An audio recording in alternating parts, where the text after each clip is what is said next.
શ્રી સંકટ ચતુર્થીનું વ્રત કેવી રીતે કરવું તે જોઈએ. મિત્રો, હિન્દુ પરંપરા ચેનલમાં તમારું હાર્દિક સ્વાગત છે અને અમારી ચેનલ સાથે જોડાઈ રહેવા માટે વિડીયોને લાઈક, શેર અને સબસ્ક્રાઇબ કરી દેજો. તો ચાલો જોઈએ કે સંકટ ચતુર્થીનું વ્રત કેવી રીતે કરવું જોઈએ. શ્રી સંકટ ચતુર્થીનું વ્રત કોઈ પણ માસથી શરૂ કરી શકાય છે.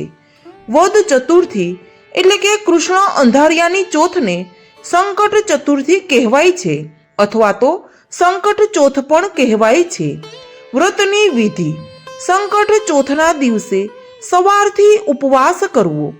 રાત્રે ચંદ્રનો ઉદય થાય ત્યારે શ્રી ગણેશજીની મૂર્તિ હોય તો તેની અથવા સોપારીને ગણપતિ માનીને તેનું પૂજન કરવું. ગણેશજીના 21 નામથી પૂજન કરવું.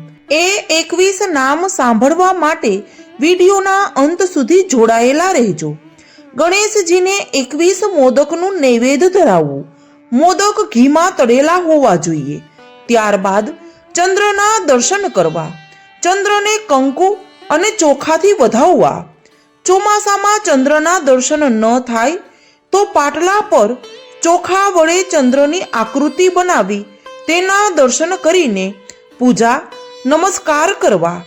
ત્યારબાદ દેવનો પ્રસાદ સમજીને ભોજન કરવું.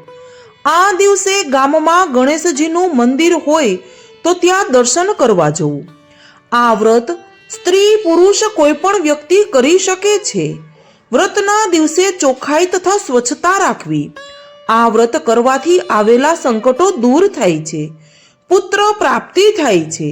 કન્યાના લગ્ન ન થતા હોય અને તે આ વ્રત કરે તો લગ્ન ગોઠવાય છે. મનગમતો પતિ કે મનગમતી પત્ની મળે છે. બહાર ગામ ગયેલ કે ઘરને છોડી ગયેલ વ્યક્તિ સારો સાજો પાછો આવે છે. ગૃહ કલેશ કંકાસ મટે છે. ઘરમાં અવારનવાર ઊભી થતી તકલીફો અને પ્રશ્નોનો નિકાલ આવે છે. પરીક્ષામાં સફળતા મળે છે. સંતાનો સારા વિચાર અને બુદ્ધિવાળા થાય છે. હવે જોઈએ ગણેશજીના 21 નામ. સંકટ ચતુર્થીના દિવસે શ્રી ગણેશજીને એમના 21 નામ ઉચ્ચારી 21 દુર્વાકુર અર્પણ કરવા. આ માટે સૌ પ્રથમ ઓમ મહાગણપતયે નમઃ દુર્વાકુરાન સમર્પયામિ એમ બોલી અને 21 નામ બોલવા.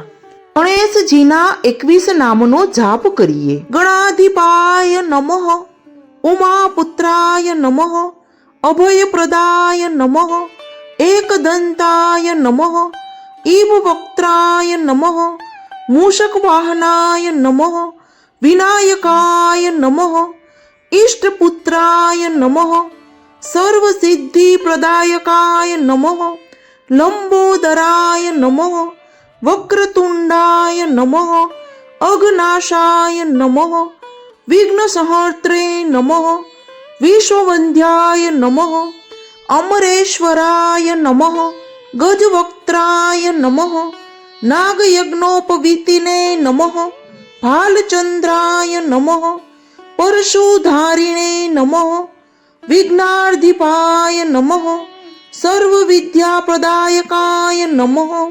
સંકટ ચતુર્થીનું વ્રત કરીએ ત્યારે ગણેશજીના આ 21 નામનો જપ અવશ્ય કરવો. વ્રત કરનારને ગણેશજી તેમજ રિદ્ધિ સિદ્ધિની કૃપા અવશ્ય પ્રાપ્ત થશે.